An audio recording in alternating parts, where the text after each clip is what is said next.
хадамоти иҷро мегӯяд, аллакай аз фурӯши амволи ба фурӯш гузоштаи ширкати Умед 88 ба ҳисоби нерӯгоҳи Роғун бештар аз 52 миллион сомонӣ ворид кард. ва ҷиҳати барқарор кардани боқимонда маблағи зарар аз ҳисоби молу амволи боқимондаи ҷамъияти зикршуда амалҳои иҷрои маҷбурӣ гузаронида шуда истодааст ва мо кӯшиш мекунем ки тамоми маблағи зарари расондашударо бо роҳи ба фурӯш баровардан дар музоядаҳои оммавӣ барқарор кунем. раиси хадамоти иҷро рӯзи 19 июл хабар дод ки ҳоло қарзи ин ширкат дар назди буҷа бештар аз 118 миллион сомонӣ боқӣ мондааст. тамоми кӯшиш, тамоми имкониятро ба харҷ медиҳем ки дар доираи тавлиботи қонун ҷиҳати барқарор намудани маблағи зарари расондашуда ва иҷрои санади судии мазкур тадбирҳои зарури андешем.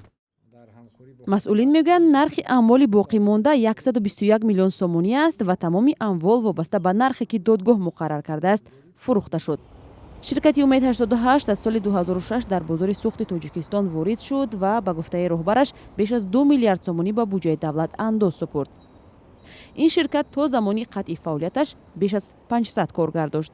Раҷабали Одинаев, раиси ширкати Умед 88 моҳи октябри соли 2017 дастгир ва баъдан ба 24 соли зиндон маҳкум шуд. дар аввал мақомот ӯро барои барнагардонидани 171 миллион сомонии пули сохтмони нерӯгоҳи Роғун ки вазорати молия ҳамчун қарз ба ширкати зери раҳбарии ӯ дода буд айбдор карданд.